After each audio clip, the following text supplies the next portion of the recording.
Hello, it is Ryan, and I was on a flight the other day playing one of my favorite social spin slot games on ChumbaCasino.com. I looked over at the person sitting next to me, and you know what they were doing?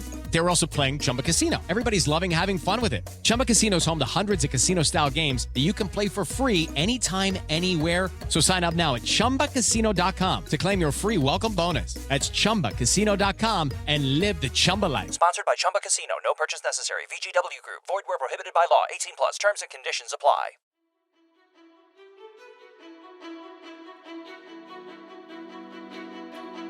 Há a história que todos nós conhecemos, a história dos nossos avós, de Dom Afonso Henriques e o 25 de Abril. E depois há outra história, a história esquecida, sobre a qual não queremos falar. Em História Obscura, o novo podcast da Broá Podcasts, trazemos luz às histórias mais esquecidas, surreais e inacreditáveis da humanidade. Desde o irmão chinês de Jesus Cristo, o anarquismo no Japão, o primeiro jogo de futebol em Portugal, até à resposta à eterna questão: Olivença é mesmo nossa? História Obscura estreia dia 15 de janeiro no feed Sapiens da Broá, em todas as plataformas de podcasts. Basta procurar Sapiens em qualquer plataforma e ouvir. Se gostarem deste e de outros conteúdos Broá, considerem tornar-se patronos em patreon.com/broapodcasts, onde podem ter acesso a episódios exclusivos de vários programas. Visitem patreon.com/broapodcasts para mais informações.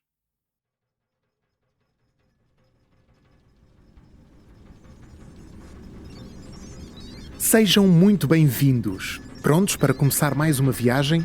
Por favor, usem o ecrã touchscreen à vossa frente para selecionar o destino.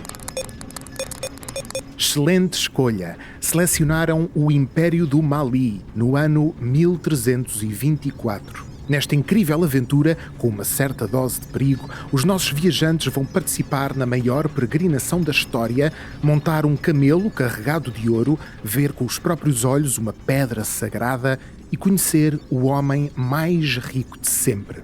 Estão prontos? Apertem o cinto, segurem-se bem, vamos a isso.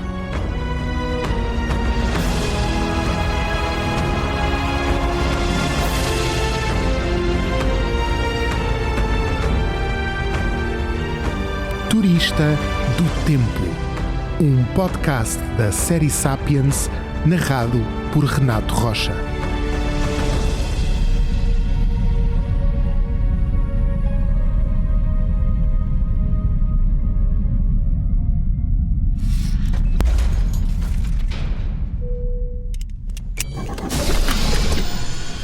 Olá a todos! Fizeram uma boa viagem?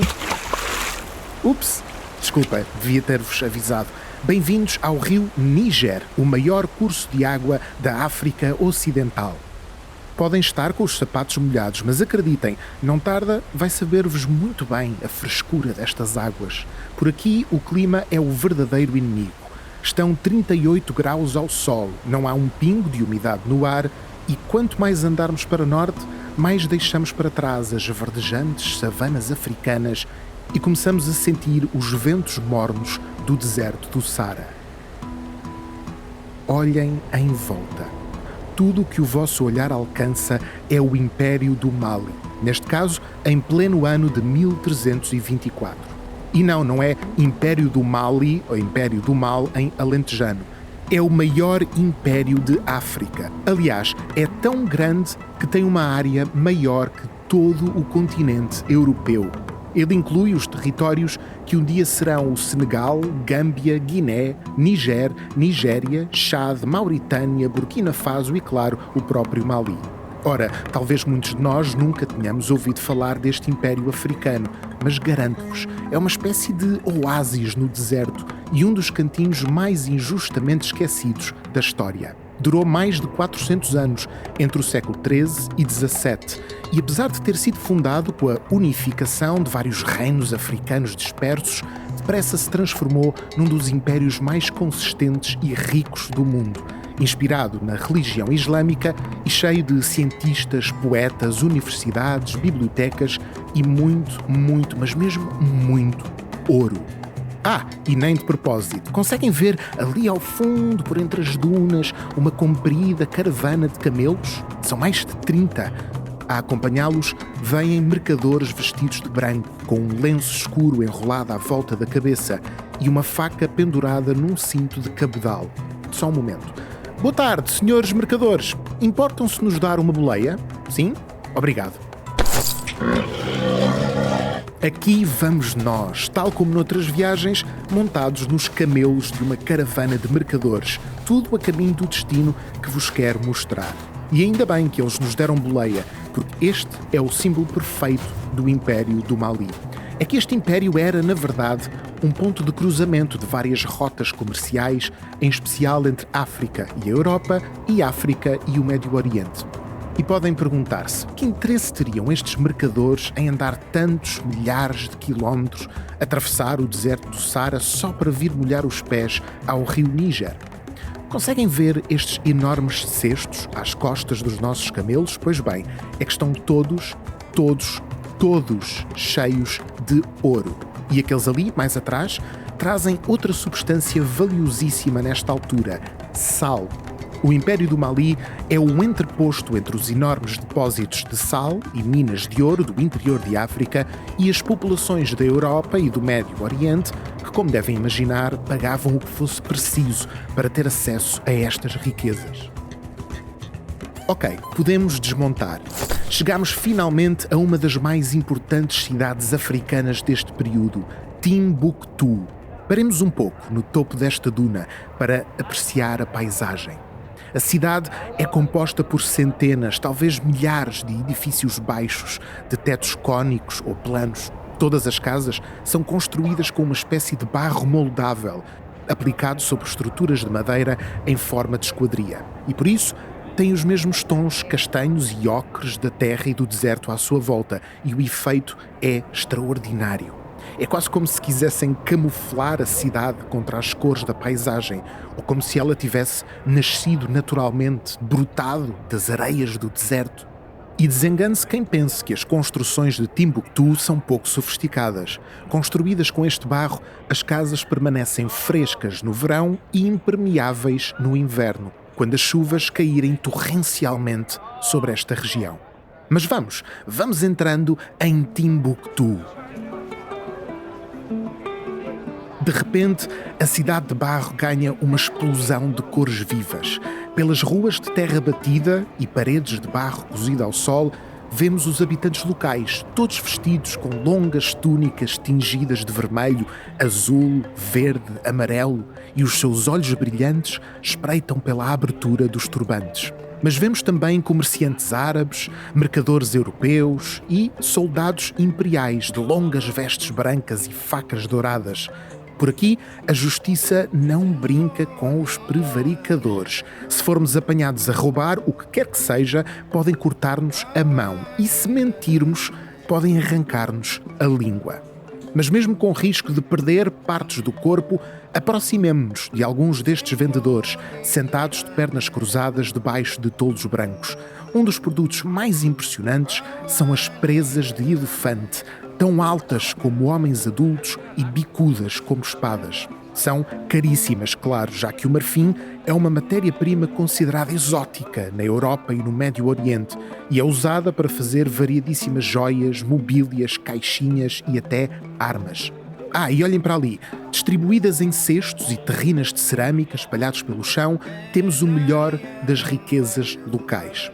Apesar de estarmos quase no deserto, a alimentação é até bastante variada. Há sacolas de arroz, peixes acabados de pescar no rio Níger, galinhas penduradas pelas patas, tâmaras, melancias e pepinos. As especiarias são obrigatórias, algumas de cá, outras trazidas do Médio Oriente. Olhem só para estas cores. A pimenta vermelha, as sementes de cominho, o açafrão. E claro, ali está o berbere, uma mistura de especiarias que pode incluir uma enorme variedade de ingredientes, como pimenta chili, canela, gengibre, coentros ou feno grego, também conhecido por nós como alforva. E aqui está outra tradição local. Conseguem ver? É uma espécie de tubérculo do tamanho de uma batata, uns amarelos, outros lilazes. são nozes de cola. Se por acaso tiverem sono, podem dar-lhes uma trinca. Têm quantidades enormes de cafeína.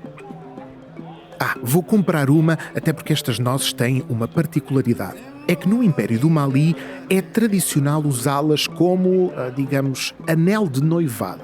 Imaginem o seguinte. Aliás, não precisamos de imaginar. Onde é que está uma família com uma jovem rapariga para eu... aqui. Desculpe. Boa tarde. Importa-se de me ajudar? Estou a mostrar a estes viajantes uma das vossas mais maravilhosas tradições. Então, imaginem que eu queria pedir a mão desta belíssima rapariga em casamento. Para demonstrar essa intenção, basta-me fazer isto. Estender a noz de cola, dá-la aos seus pais e pronto. É o suficiente para encetar negociações. Diga? Casar com a sua filha? Não, caro senhor. Era só uma brincadeira, mas pode ficar com a noz de cola. Antes de sairmos do mercado, quero mostrar-vos uma das mais fascinantes características da cultura Mali. Estão a ver aquele senhor de roupas compridas e coloridas à sombra de uma árvore com um pequeno instrumento de cordas? É um griot, um contador de histórias. Tal como outros reinos africanos, o Império do Mali é, acima de tudo, uma cultura de oralidade e os griots são os responsáveis por mantê-la viva.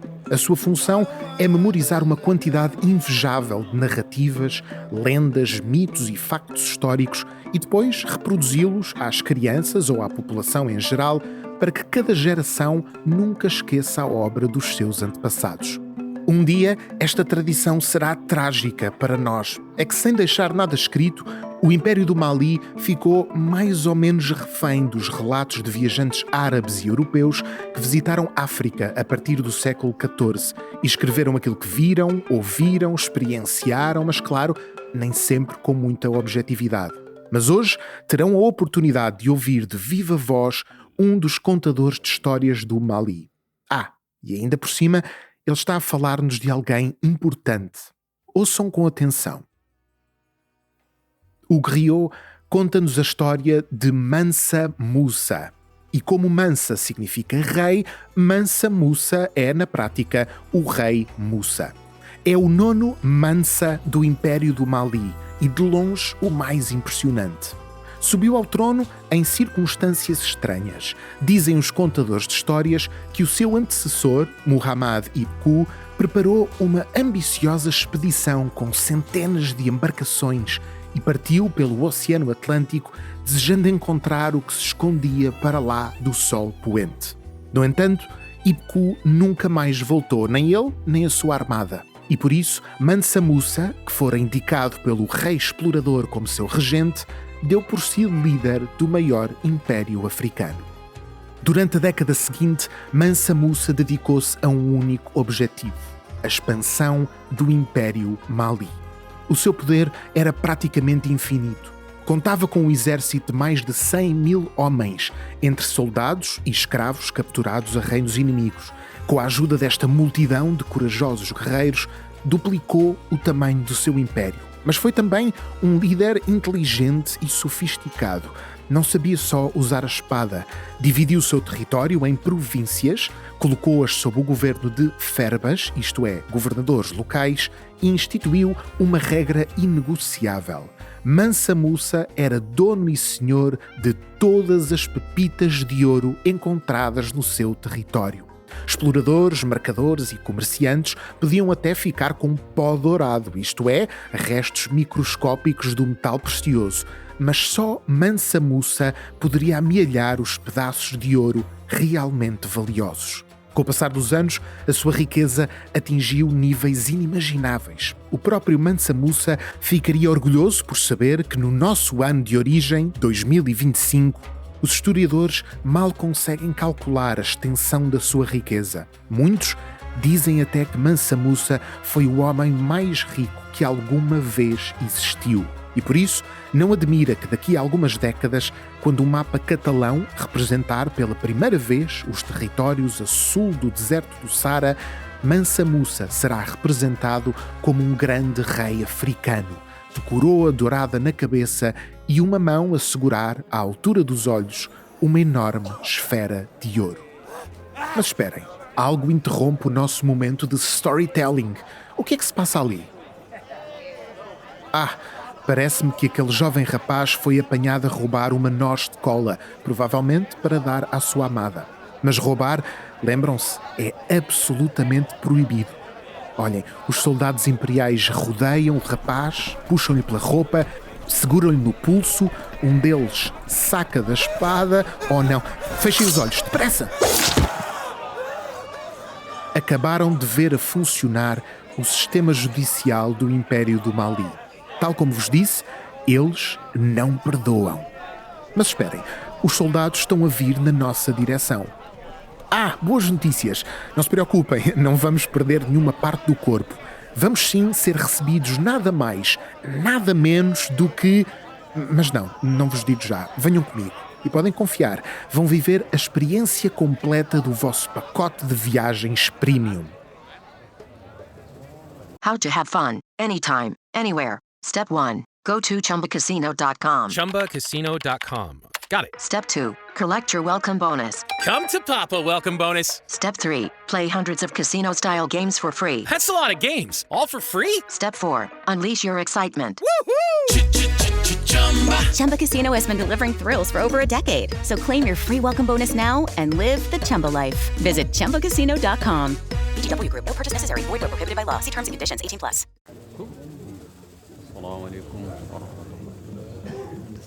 Bem-vindos ao Pempi, uma espécie de corte temporária do rei do Mali. Trata-se de uma enorme plataforma de madeira montada à frente de uma altíssima baobá africana.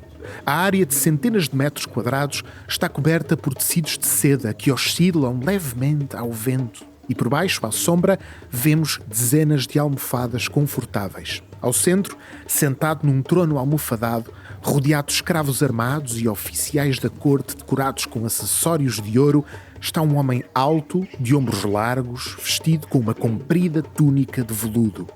Este é Mansa Musa, o imperador do Mali. Estamos na presença de realeza e, como sempre, é preciso seguir alguns rituais. Neste caso, imitem, por favor, o que eu vou fazer. Vai parecer-vos estranho, mas confiem em mim. Primeiro, ajoelhamo-nos no solo.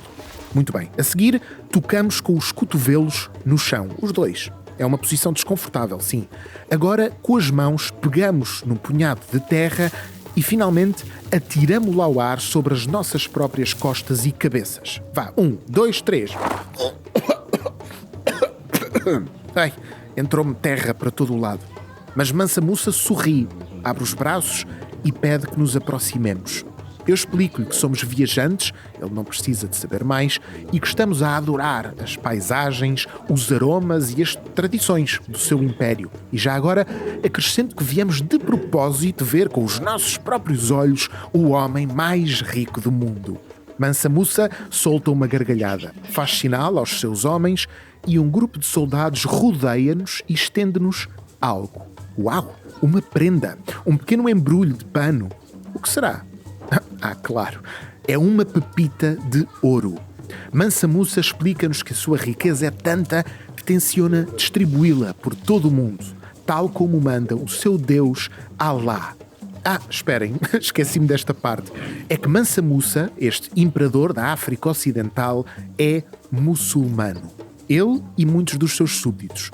O Islão chegou a estas terras trazido pelos mercadores árabes e lentamente foi substituindo as espiritualidades locais, em especial nos grandes centros urbanos como Timbuktu. A religião não é obrigatória. O rei não impõe o Islão à população, mas é um muçulmano devoto. E como zakat, isto é, ajudar os pobres e desfavorecidos, é um dos 5 pilares do Islão, recomendado e praticado pelo profeta Maomé, Mansa Musa faz questão de distribuir a sua riqueza com toda a gente. Mas esperem, o que é que se passa? Mansa Musa faz sinal para que nos aproximemos. Aparentemente, diz-nos ele, vai iniciar uma viagem, mais precisamente uma peregrinação, e quer que o acompanhemos. Bom, o que é que acham? Gostariam de atravessar o continente africano na comitiva do homem mais rico do mundo? Aqui vamos nós a atravessar o deserto do Saara. Mais uma vez, vamos montados em camelos, os únicos animais de carga que aguentam as violentas travessias do deserto. Mas não estamos sozinhos. Aliás, vamos muito acompanhados. A caravana de Mansa Musa é gigantesca, colossal, não há palavras para a descrever. Olhando para a nossa frente ou para trás, tudo o que vemos é uma fila de camelos e pessoas até à linha do horizonte. É impossível calcular quantos somos, mas mais tarde certos relatos dirão que a caravana de Mansa Musa demorava um dia inteiro, 24 horas a passar. Seremos cerca de 60 mil pessoas. À frente vão 500 arautos reais, seguidos por 12 mil escravos, todos vestidos de seda e todos transportando nas mãos grandes lingotes de ouro. E atrás de nós vão centenas e centenas de camelos, cada um carregando mais de 130 quilos de pó de ouro. Percebem agora porque é que nem os historiadores se atrevem a atribuir um número à riqueza de Mansa Musa? A viagem já vai longa e ainda demorará algumas semanas. Neste momento estamos a alguns dias da cidade do Cairo, no Egito, onde descansaremos ao lado das famosas pirâmides e onde se dará um caso que entrará para a história. É que Mansa Musa é mesmo um exagerado. Por onde quer que passe, distribui pepitas de ouro e com um único gesto ordena a construção improvisada de uma mesquita. Diz-se que uma por cada dia de viagem. Atrás de si deixará um rasto tão grandioso que os egípcios ficarão mesmo com um problema financeiro. É que a quantidade de ouro distribuído por Mansa Musa acabou por desvalorizar o metal precioso e provocar uma inflação que demorará mais de uma década a corrigir. Mas para nos entretermos nesta viagem, aproveitemos para descobrir que peregrinação é esta que estamos a fazer. Chama-se Hajj. Todos os muçulmanos a devem fazer pelo menos uma vez na vida. Onde quer que vivam no mundo, devem dirigir-se a Meca, mais precisamente à Kaaba, o edifício de pedra bem no centro da mesquita Masjid al-Haram. Ok, são muitos nomes, por isso vamos por partes. Depois da conquista da cidade de Meca, Maomé, o profeta fundador do Islão, fez uma peregrinação em honra de uma das figuras que nós conhecemos da Bíblia, mas que é também patriarca dos muçulmanos. Refiro-me a Abrão. Sim, esse mesmo, o que quase sacrificou o filho Isaac antes de um anjo o interromper. Mais precisamente, Maomé visitou um edifício de tijolo que, segundo a tradição, fora construído pelo próprio Abrão e consagrado a Deus. Esta é a Kaaba, o local mais sagrado da fé islâmica, em direção à qual, a propósito, os muçulmanos rezam 5 vezes ao dia. Desde a peregrinação de Maomé, que todos os muçulmanos devem seguir os rituais por ele definidos, uma complexa sequência de ações que inclui circundar a Kaaba 7 vezes, caminhar também 7 vezes entre 2 colinas específicas e até um dia de contemplação na planície de Arafat, onde Maomé disse o seu último sermão. E é por isso que estamos a caminho do Médio Oriente, mais precisamente de Meca. Mansa Musa é um muçulmano devoto e passou vários anos a preparar esta Hajj, esta peregrinação. E nós temos a sorte de o acompanhar.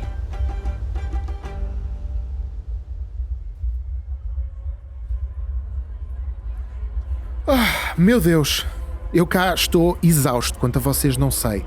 Depois de tanto tempo de viagem, chegamos finalmente a Meca, mais precisamente à Kaaba. Para já, trata-se de um espaço aberto, rodeado por paredes baixas e um par de minaretes. Mas um dia será a maior e mais cara mesquita do mundo, com capacidade para receber 3 milhões de muçulmanos durante a Hajj. Olhem à nossa volta. Milhares e milhares de peregrinos, todos descalços e vestidos de branco da cabeça aos pés, caminham apressadamente na mesma direção. Cuidado, para não nos separarmos todos, temos de seguir a comitiva de Mansa Musa. E espreitem por entre as cabeças da multidão. Conseguem vê-lo? O rei mais rico da história parece agora um homem como os outros. Já vestiu a tradicional túnica branca, símbolo da purificação da alma, e mal o distinguimos por entre tanta gente. E parece verdadeiramente emocionado por estar aqui. E olhem, aqui está ela finalmente à nossa frente, a Kaaba. É um gigantesco cubo negro com 13 metros de altura e largura, construído com pedra, mármore e granito e coberto por panos negros repletos de citações do Alcorão bordadas a ouro. Mas o mais impressionante é aquilo que a rodeia. A Kaaba está instalada bem no centro de uma praça gigante e à sua volta vemos um mar, aliás, um oceano de muçulmanos vestidos de branco, milhares e milhares de corpos a mover-se como uma vaga do mar à volta da Kaaba. Este é o Tawaf, o ritual no qual os muçulmanos dão 7 voltas ao edifício. É a oportunidade perfeita para ver a Kaaba de vários pontos de vista. Para já, começamos de frente para um dos seus maiores mistérios. Numa das esquinas do cubo está a Pedra Negra, uma pedra escura que, segundo a tradição, remonta aos tempos de Adão e Eva e foi encrustada aqui no edifício pelas mãos do próprio Maomé. Vamos tentar aproximar-nos, furando a densa multidão. Ok, conseguem ver? A pedra parece brotar do edifício, protegida por uma moldura dourada, de tal forma que tudo o que sobra dela é uma pequenina superfície negra, que com o passar dos anos ficará polida por milhões e milhões de mãos de peregrinos. Mansa Musa tentará certamente aproximar-se e tocar nesta pedra, quem sabe até beijá-la. Mas muitos muçulmanos não conseguem chegar-lhe devido ao enorme número de fiéis a fazer a Tawaf. Bom, continuamos a circundar a Kaaba e vemos imediatamente a Porta da Misericórdia. 2 portas maravilhosamente decoradas com padrões dourados, a única entrada para o interior do edifício, mas no qual nunca entraremos. Isso não faz parte da peregrinação. Estas portas têm uma particularidade curiosa. Como devem reparar, estão a mais de 2 metros acima do solo e, por isso, tudo o que os peregrinos conseguem fazer é olhá-las cá de baixo. A alguns metros da porta vemos o Maqam Ibrahim, um local sagrado onde se diz estarem impressas no chão de pedra 2 pegadas dos pés de Abrão. E continuando a andar até à face seguinte da Kaaba, encontramos um muro semicircular que cria uma espécie de pátio, de pequeno espaço vazio à frente do edifício. Ninguém pode ali passar durante a Tawaf. E por isso, visto de cima, parece um pequenino oásis no meio de uma multidão infinitamente densa. E finalmente, quando voltamos ao ponto onde começamos, de frente para a Pedra Negra, está na altura de voltar a circundar a Kaaba mais 6 vezes. Mas onde é que estará o nosso amigo? Ah, ali está ele. É uma visão fantástica. Rodeado de soldados e de escravos, Mansa Musa parece estar esmagado pela emoção. Deixou de distribuir ouro a torto e a direito. Vai circulando à volta da Kaaba, de olhos postos na fachada coberta de veludo negro, e os seus lábios movem-se lentamente, recitando as frases do Alcorão que já sabe de memória. É um ritual bonito, não acham? E ver o homem mais rico de sempre a submeter-se à sua espiritualidade, à vontade do seu Deus. Na verdade, tenho alguma pena de Mansa Musa. É que ele ainda não sabe, mas esta Hajj será a única da sua vida e também o princípio da sua queda. Mas afastemo-nos da Kaaba, deixemos os peregrinos continuarem os seus rituais e voltemos aos nossos camelos.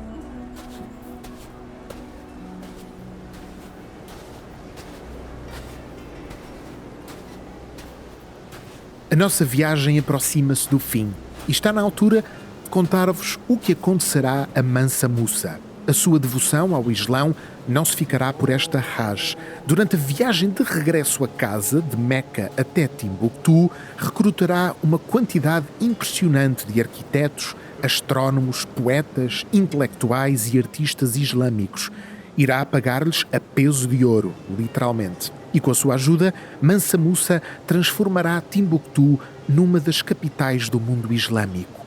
construirá mesquitas, universidades, bibliotecas, algumas das quais ficarão de pé até ao nosso ano de origem, 2024. Durante alguns anos, Timbuktu e o Império do Mali irão rivalizar com as grandes capitais europeias e orientais, não só em puro poder económico, como também em influência artística, intelectual e religiosa.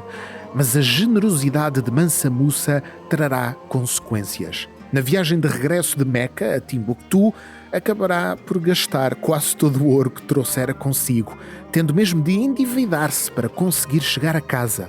Durante o trajeto, milhares dos seus súbditos morrerão de sede, de doença ou de exaustão. E quando finalmente voltar ao seu império, Mansa Musa presidirá aos últimos anos de glória. Depois da sua morte, os seus descendentes não conseguirão manter a mesma influência e o império acabará por fragmentar-se em guerras e conflitos internos, até ser finalmente engolido por uma nova potência, o Império Bamana. E o mais fascinante de tudo isto é que... Olá, o que é que se passa? De repente, somos rodeados por um grupo de homens montados em camelos. Eu acho que os reconheço. Têm acompanhado a comitiva de Mansa Musa, mantendo sempre alguma distância. Mas agora cercam-nos totalmente. E um dos homens mais velhos aproxima-se de nós, remove o véu que lhe cobre a cara. Oh não! É o senhor a quem dei a noz de cola no mercado de Timbuktu. E pelos vistos trouxe os amigos. Dê-me um momento. Caro senhor, olá, posso ajudá-lo? Eu estava só a brincar, era uma exemplificação. Ok, temos um sério problema. Lembram-se de vos ter explicado que a oferta de uma noz de cola era um pedido de casamento? Pois bem, este respeitável mercador ficou mesmo com a sensação que eu queria casar com a sua filha. E agora, tanto tempo depois, ao ver-me atravessar um continente inteiro sem começar a organizar a cerimónia, acha que eu fugi. Pior, acha que eu lhe menti. Oh não! Eles querem dar-me o castigo que se dá aos mentirosos. Vão arrancar-me a língua. Ok, quanto a vocês não sei, mas podemos ir andando? Vá, 3, 2... Oh não! Sou agarrado por 3 homens e o comando da máquina salta-me das mãos e aterra na areia do deserto. Um dos homens saca de uma faca afiada que reflete a luz do deserto num brilho ameaçador. Não! Por favor, não! Ouça, a sua filha é mesmo muito simpática, mas eu sou um mero viajante. Só estou de passagem. Aposto que ela encontrará, aliás, um pretendente bem melhor que eu. Mas outro dos homens agarra-me no maxilar, abre-me a boca e com uma pinça metálica puxa-me a língua para fora. Ainda tenho de falar, mas é em vão. Eles não me ouvem, ou então não me compreendem. Em vez disso, o homem levanta a faca, prepara-se para exercer sobre a minha língua. Rápido! Alguém que pegue no comando da máquina e carregue no botão. Ai, muito obrigado. Foi por pouco. Por momentos, pensei que ia perder a minha maior ferramenta de trabalho. E enquanto a minha língua recupera desta experiência traumática, permitam mais uma vez ativar a loja de souvenirs da nossa máquina do tempo e dar-vos algumas sugestões de recordações para levar à família. Uma moeda castelhana do século XIV. Pode parecer-vos algo um bocadinho aleatório, mas a verdade é que grande parte das moedas de ouro produzidas em Genebra, Veneza ou Castela eram feitas a partir do ouro africano vendido pelo Império do Mali. E por isso, o mesmo metal precioso que Mansa Musa distribuiu na sua Hajj andava também nos bolsos dos grandes senhores europeus. Um saquinho de pano com sementes de sorgo, uma planta da família das gramíneas de onde se extraem grãos. Era muito popular no Império do Mali e as mulheres passavam largas horas por dia a esmagar e polvilhar os grãos de sorgo numa espécie de farinha. Esta era uma das bases da alimentação da população mais pobre. E finalmente, umas muitíssimo merecidas calças largas. São brancas, de um tecido leve e fresco, e eram o prémio dado pelos imperadores do Mali a quem lhes prestasse bons serviços. quanto mais largas fossem, melhor. E por isso, naquele império, um homem que aparecesse vestido com um enorme saco de batatas era, na verdade, tratado com todas as honras e privilégios. Bom, e com estas sugestões, caros turistas do tempo, voltamos a ligar a nossa máquina do tempo e regressamos a 2025. E também fazemos a nossa despedida final.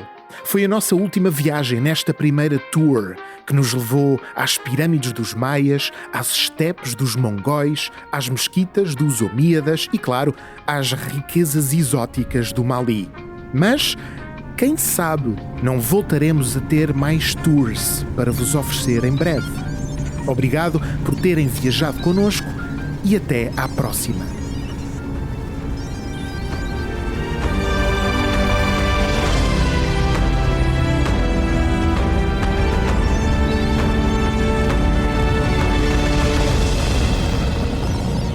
Turista do Tempo é um programa da série Sapiens, produzido pela Broa Podcasts e narrado por Renato Rocha. Com direção criativa de Luís Francisco Sousa, escrito por Renato Rocha, pesquisa por Hugo Simões, direção técnica de Rita Cabrita, sonoplastia de João Rodrigues e identidade gráfica desenvolvida por Rita Cabrita e Luís Francisco Sousa.